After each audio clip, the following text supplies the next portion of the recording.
resolución de ecuaciones no lineales. La idea es la siguiente. A lo largo de esta unidad lo que vamos a ver básicamente tres métodos para buscar numéricamente raíces de funciones. Es decir, el problema que uno tiene una función f de x igual a algo, y lo que pretende es encontrar una raíz.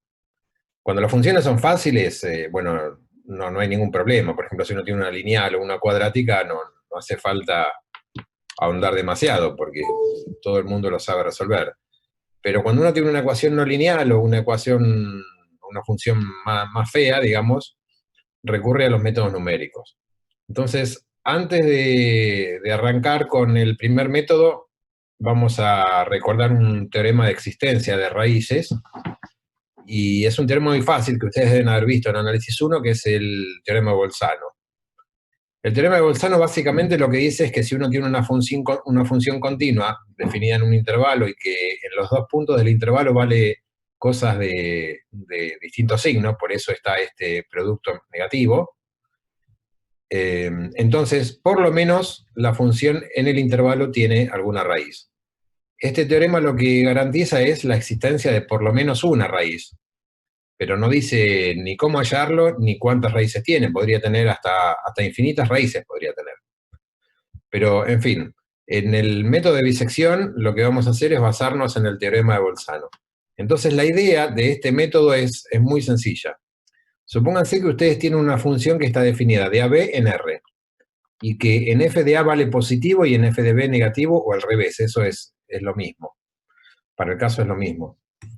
Entonces, por Bolzano hay por lo menos una raíz. Entonces, ¿cómo debería ser básicamente el programa que uno debería implementar en la computadora? Dice, bueno, yo tomo el intervalo AB. Como en f de A y en f de B no vale 0 ninguno de los dos porque el producto es negativo, entonces corto a la mitad. A más B sobre 2 es el promedio, está en la mitad entre A y B. Entonces me fijo. Uno hace un ciclo y le pregunta, ¿f de C es 0? Bueno, si es 0 ya está, ya encontró la raíz.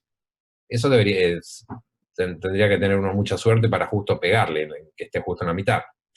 Pero si no es 0, f de C, que es A más B sobre 2, o es positivo o es negativo. Entonces uno contrasta con alguno de los dos extremos, con f de A o con f de B, en donde los signos sean distintos. Es decir, supongamos que f de A es positivo.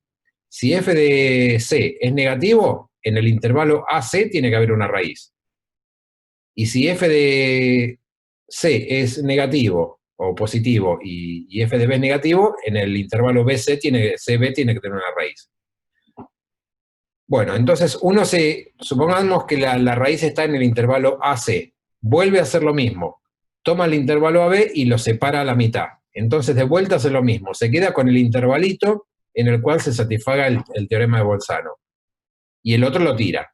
Si en los dos se satisface, porque podría pasar que tenga muchas raíces y que se satisfagan los dos, bueno, se queda con alguno, porque si la idea es buscar una raíz, se queda con cualquiera.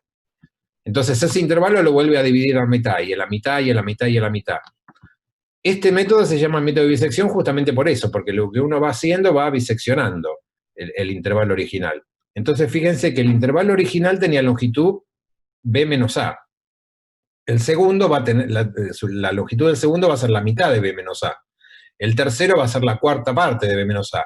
El cuarto va a ser la octava parte, y así sucesivamente. Entonces uno va achicando el intervalo y lo que va haciendo básicamente va encerrando a la raíz de alguna manera.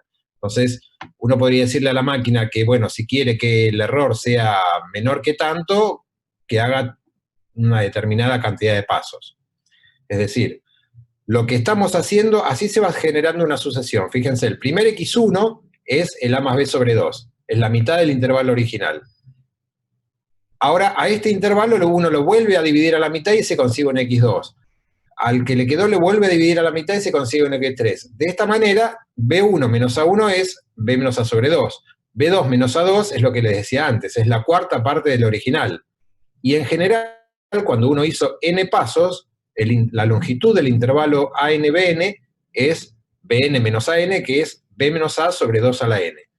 Tanto B como A son constantes, o sea que B menos A es un número. O sea que esta cantidad va a depender de la cantidad de pasos que uno hace.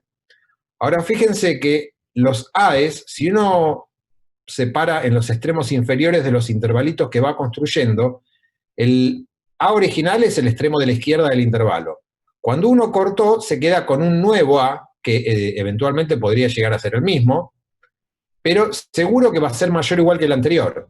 Cuando uno vuelve a cortar, se queda con otro extremo por la izquierda que va a ser mayor o igual que el A1, y así sucesivamente. Entonces, si uno considera la sucesión de los extremos inferiores del intervalo, lo que nos está quedando es una sucesión creciente que está acotada. ¿Está acotada por qué? Está acotada por B, que es el extremo de la derecha. O sea, la sucesión de los A's nunca va a ser más grande que B, porque yo lo que estoy haciendo es cortar el intervalo siempre a la mitad. Bueno, lo mismo, pero al revés, va a pasar con la sucesión de los extremos por la derecha. El original va a ser B. Cuando yo corto, me va a quedar otro extremo por la derecha que va a ser mayor o igual que B1. Podría ser igual, pero seguro que menor no va a ser. Bueno, cuando vuelvo a cortar lo mismo, cuando vuelvo a cortar lo mismo, entonces acá lo que me está quedando con los extremos del intervalo por la derecha es una sucesión decreciente, y esa sucesión decreciente está acotada por A, que es el intervalo el extremo por la izquierda, del original. Entonces, en definitiva, a ver, lo que nos quedó es una sucesión de los A's que crece y está acotada por B, y una sucesión de B's que decrecen y está acotada por A. Bueno, hay un teorema de análisis 1, que no sé si lo vieron, si no se los cuento, dice que cuando uno tiene una sucesión monótona creciente o monótona decreciente, y acotada, esa sucesión siempre tiene límites. Quiere decir que tanto los A sub n como los B sub n a algo van a converger seguro, no puede ser que diverja esa sucesión, porque es una sucesión, la primera es monótona creciente y acotada, la segunda es monótona decreciente y acotada. Entonces, las dos seguro que tienen límite. Y eso es lo que dice acá, que el límite de A sub n existe y el límite de B sub n existe. Ahora, como dijimos al principio, imagínense ustedes que lo que uno va haciendo a medida que va cortando el intervalo a la mitad, va encerrando a la raíz. Entonces, lo deseable sería que la sucesión A sub n converja a la raíz y que B sub n también lo haga, también converja a la raíz.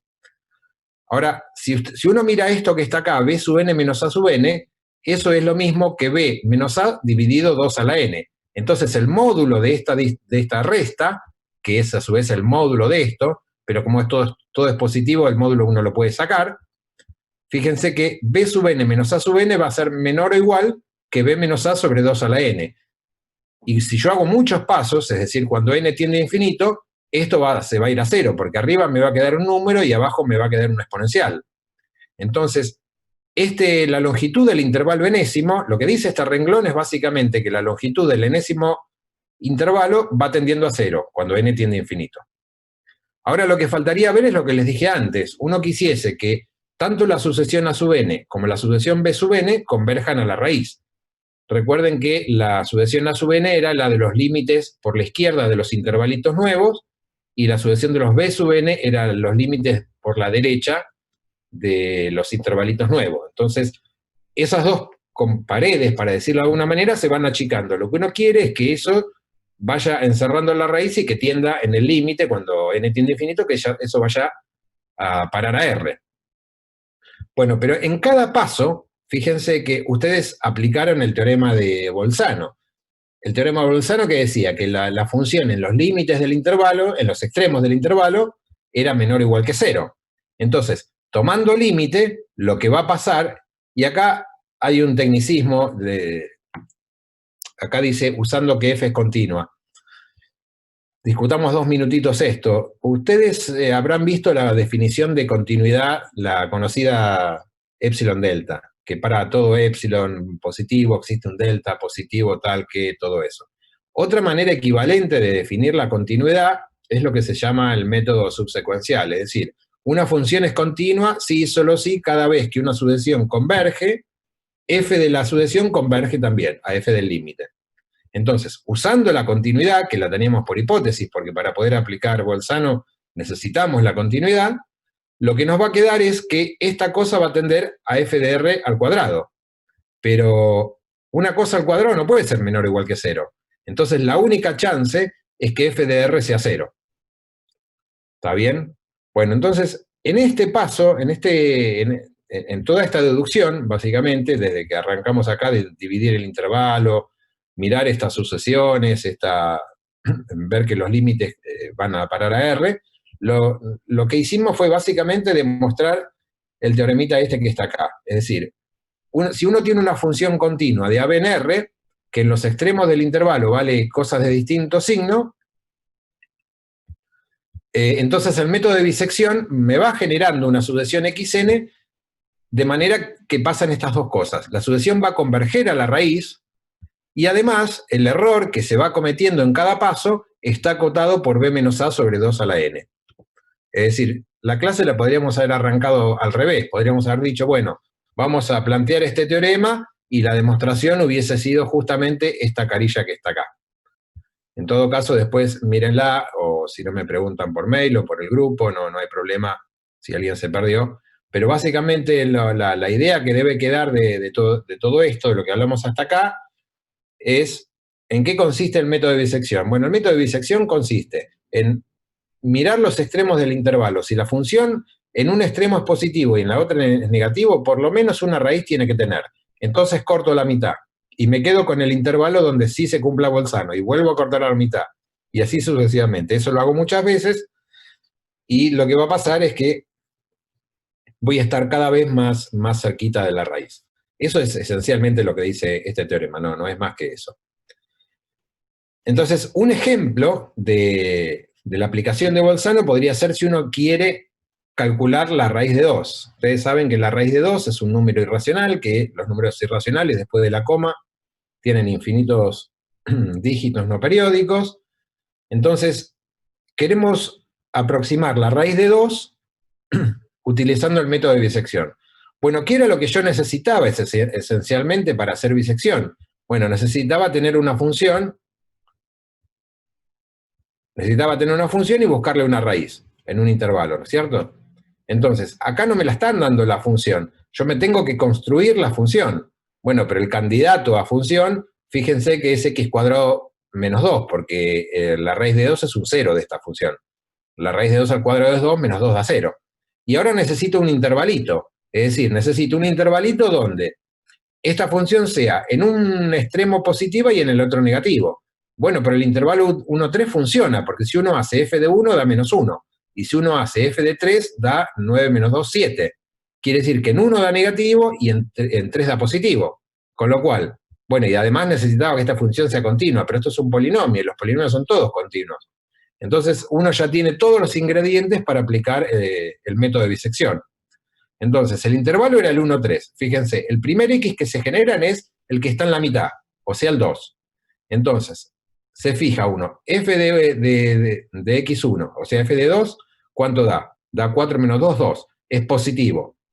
Y como en 1 daba negativo, ahora me quedo con el intervalo 1, 2, que es esto que está acá. Y vuelvo a partir a la mitad. ¿Cuál es la mitad en este intervalito? Bueno, el 1,5. Y vuelvo a hacer lo mismo. F de 1,5 da 0,25.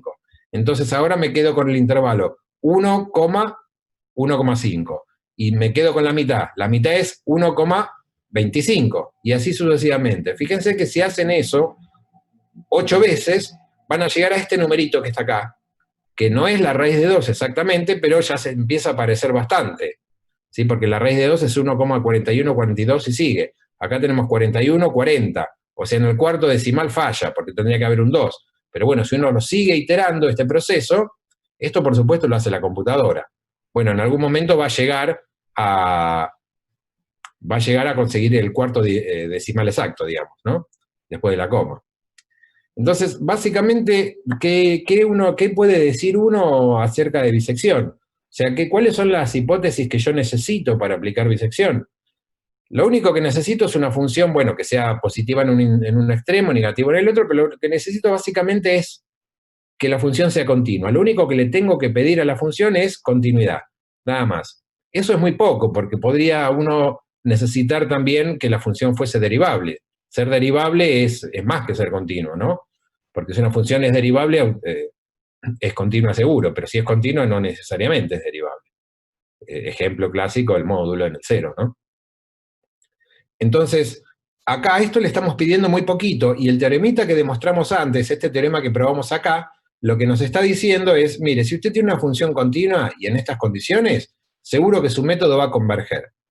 Entonces, ¿cuál es la parte buena que tiene el método de bisección? Es que hay que pedirle poco, solamente la continuidad, y que va a converger seguro. ¿Cuál es la parte negativa de este método? Es que este método converge muy lento, el ritmo de convergencia es muy lento. ¿Qué quiere decir eso? Básicamente que para acercarse lo suficiente hay que hacer muchos pasos. Entonces, esa sería la desventaja. Bueno, con esto pueden empezar ya a hacer algunos ejercicios de bisección. Bisección es el método más fácil de todos y es bastante sencillo. Entonces ya pueden hacer algunos ejercicios de la guía. Bueno, vamos a pasar a otro método que es además del de bisección hay muchos otros. Vamos al de Newton-Raphson. El de Newton-Raphson se llama básicamente, uno le dice ir por la tangente.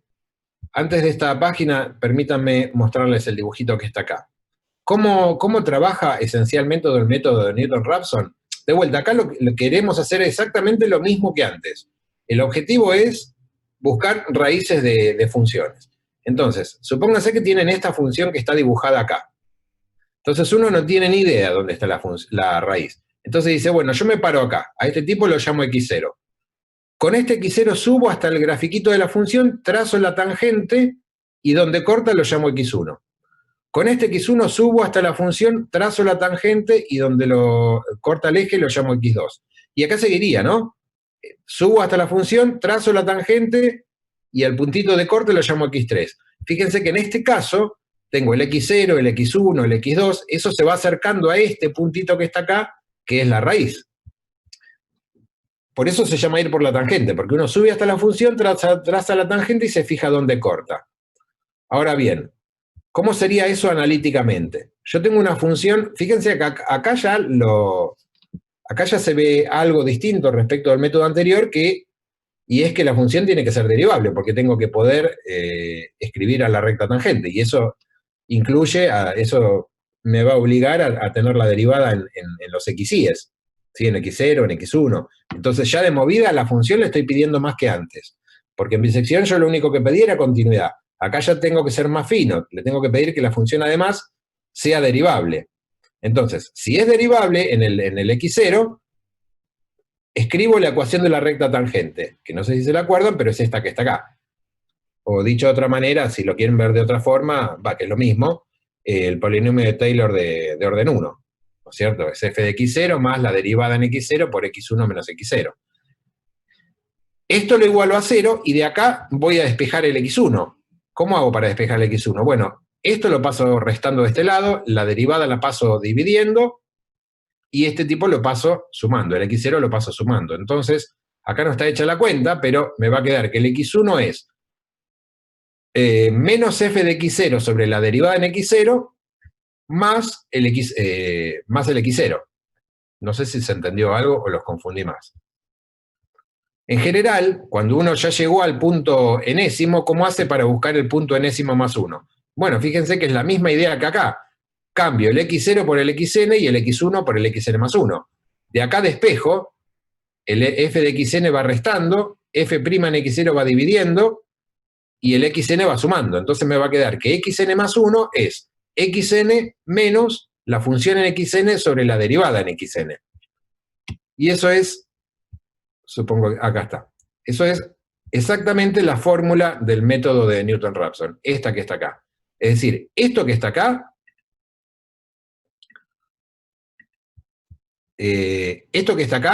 sale del despeje este que está acá. O sea, uno se plantea la ecuación de la tangente, despeja el xn más 1, y lo que les va a quedar es esto que está acá, que es básicamente la formulita del método. ¿Está bien? Bueno, entonces, fíjense que acá ya hace falta que la función no solamente sea continua, sino que hay que pedirle más a la f. Hay que pedirle que además sea derivable.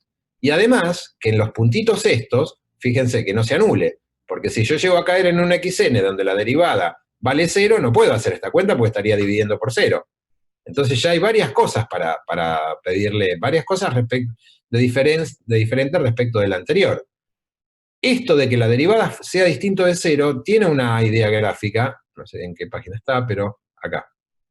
Supónganse que ustedes parten del x0, tienen esta función, y justo agarran el x0 donde la función alcanza el máximo. ¿Cómo era el método? Básicamente, ¿en qué consistía? Bueno, subía hasta la función y trazaba la recta tangente y me fijaba dónde cortaba el eje x. Bueno, pero si la función es derivable y tiene un máximo, la derivada ahí vale 0. O sea que la recta tangente es horizontal, con lo cual esto nunca va a cortar al eje x y no puedo seguir. Ya no me puedo generar el x1. Esto que se ve acá en el dibujito es básicamente lo que surge de... así se refleja la cuenta de que la derivada tiene que ser distinto de 0. Si fuese 0, acá no podría estar dividiendo. Entonces, esencialmente, ¿cuáles son las ventajas y desventajas de este método con respecto al otro? Bueno, a ver un ejemplo más acá. Acá había un dibujito más, antes de llegar a eso. Supónganse acá la figura 4.3. Tienen esta función que está acá. Entonces ustedes dicen, bueno, yo me paro en este x0. Subo hasta la función, trazo la recta tangente, me consigo el x1, trazo la recta tangente, me consigo el x2. Acá yo tendría que subir, trazarme la recta tangente y el x3 me quedaría por acá. Es decir, esta sucesión de los x1, fíjense, acá arranqué con x0, x1, el x2 está acá, el x3 se va a ir para acá, y después el x4 se va a ir para allá. Es decir, esta sucesión de puntitos no converge a la raíz es esta. Y esto justamente se va abriendo, se va haciendo cada vez más lejos de la raíz. Es decir, que lo que podría pasar acá también es que ni siquiera sea convergente el método. ¿Se entiende? Entonces, ahora uno está en condiciones... Profe, Sí, disculpe, decime. pues cuando explicó el método decía que tomo un punto, hago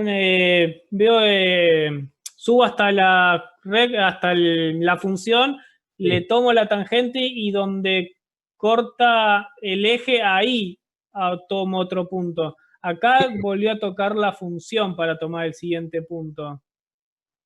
Acá tenés el No, en X. el X1, porque en el X0 agarra, sube, toca la función, calcula la tangente, pero la tangente la sigue hasta la función de vuelta. ¿No debería tomarlo ahí donde usted tiene el cursor? Debería tomarlo acá. Lo que vos decís es que este X1 está mal puesto acá y debería estar Sí. acá. No, Esa- por eso quería saber si lo había entendido bien y el gráfico ahí estaba mal, porque me sí, confundió el El hecho gráfico de está ver dos bien, cosas creo. diferentes. no, pero está bien. Donde tu recta tangente corta al eje X sería el nuevo punto. Hacia el X1 sería ahí, no donde Claro, está ahora. Perfecto. exactamente. Exactamente. ¿Ves que Muchas eso? gracias, profe. Suponete que estuviese bien este. ¿Ves? Estamos en lo que vos decís. Acá trazás la tangente y donde cortó es el X2. Es verdad lo que decís. ¿Está bien? Igual de todas maneras, en ese ejemplo diverge. Sí, diverge, pero la duda de él era por qué el X1 no estaba parado acá. Y tiene razón, porque es donde corta la tangente al eje X. Sí, sí. ¿Está bien? Pero digamos, fíjate que acá en este ejemplo, yo cada tanto me tengo que fijar si no se unió nadie, pero no, está bien. En este ejemplo, la función, la sucesión que uno se va generando, ni siquiera converge. Entonces, si uno quisiera hacer una comparativa de el método de bisección versus Newton-Raphson, bueno, ¿cuáles son las ventajas y desventajas de uno frente al otro? Las ventajas que tiene bisección es que le tenés que pedir muy poquito a la función, solamente con que sea continua te alcanza, y que te va a converger siempre. No puede ser que no converja. La desventaja que tiene es que converge muy despacito, es decir, hay que hacer muchos pasos para llegar a estar cerca de la solución. La ventaja que tiene Newton-Raphson es que cuando converge lo hace rápido, es decir, necesitas muchos menos pasos que bisección para que sea convergente, y la desventaja es que hay que pedirle más a la función, porque la función tiene que ser derivable, y además hasta podría no converger. Entonces, esas eran las comparativas de uno frente al otro. ¿Se entiende la idea más o menos? Sí, Sí, profe, sí. quedó clarísimo. ¿Quedó claro? Bueno, con esto pueden hacer bastante. A ver, nos quedan 9 minutos. Bueno, vamos a ver si llegamos a ver un método más.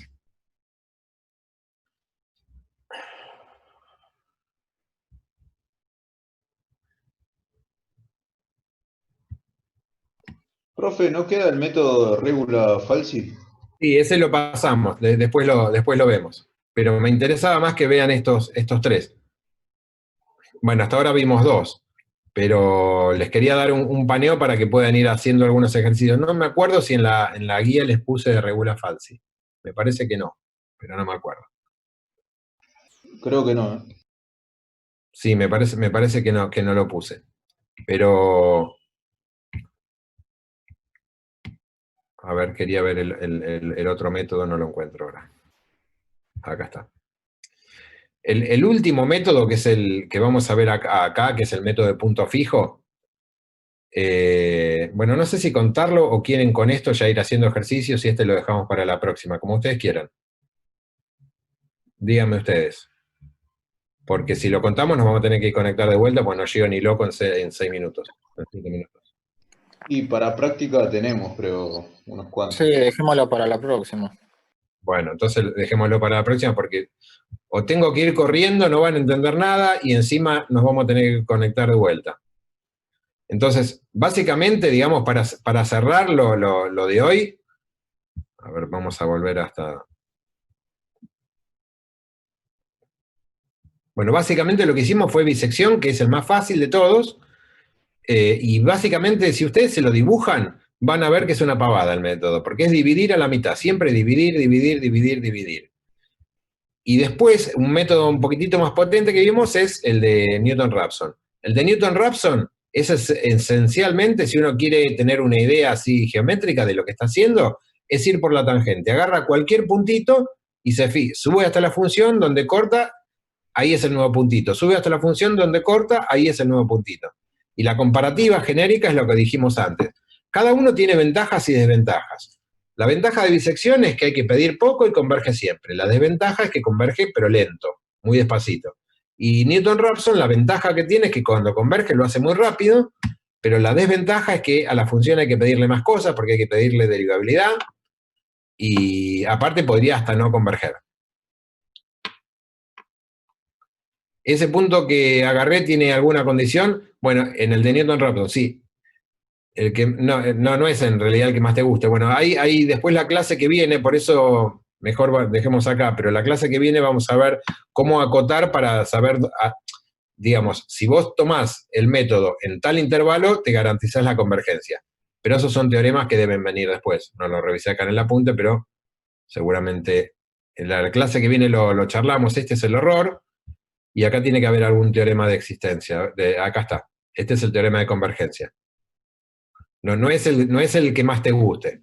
Este es un teorema de convergencia. Justamente esto responde la pregunta de... ¿Quién era? No me acuerdo. Bueno.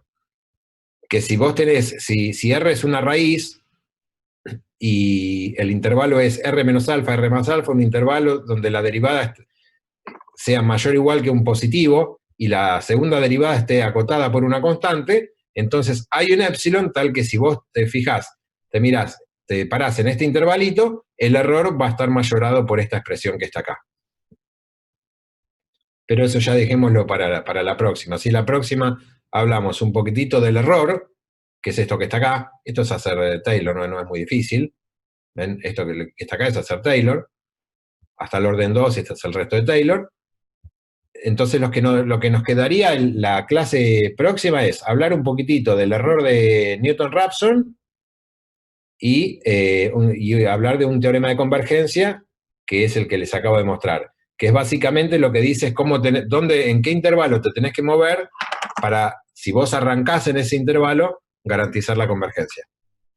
O sea, si vos agarrás cualquier cosa, no necesariamente va a converger. Por ahí tenés suerte y justo te converge. No sé si contesté la pregunta.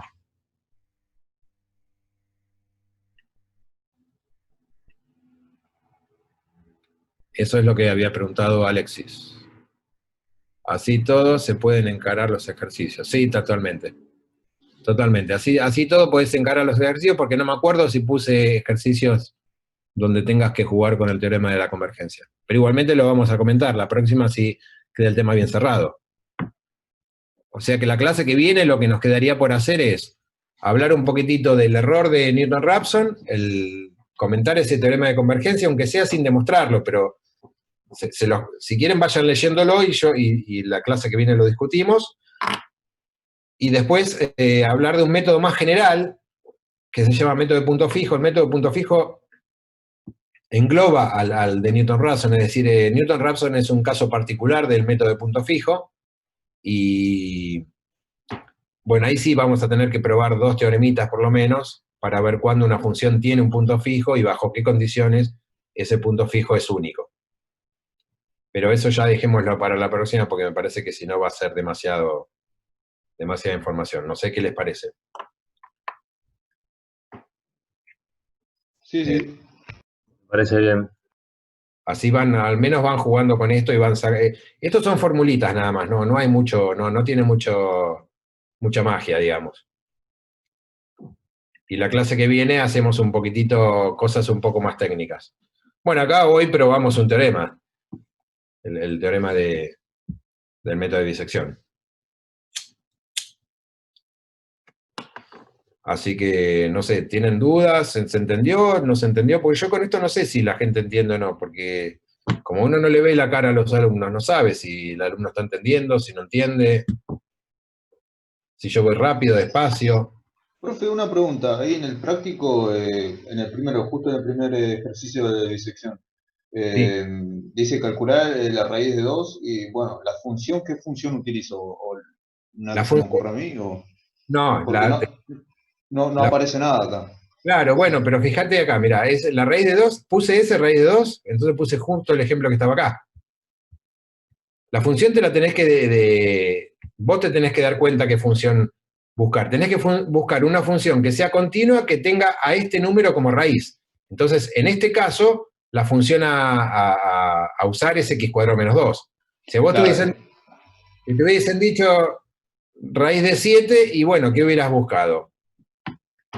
X². O sea, en otras palabras, me armo una función que justamente caiga con ese valor. Exactamente. Tenés que buscarte una función que te sirva, y un intervalito también que te sirva. Queda menos de un minuto. Si quieren volver a conectar. Profe. No, creo que con eso estuvo. ¿Está bien? Sí, no tiene sentido. Bueno, igualmente me pueden mandar mail o por el grupo. Bueno, lo que pasa es que por el grupo es difícil de contestar, pero me pueden mandar un mail si algo no les sale, no hay problema por eso. Así que, bueno, gente, revisen eso y nos conectamos la próxima y terminamos esta unidad, si les parece. Bárbaro, Listo, profe. buenísimo. Nos vemos, buenas noches.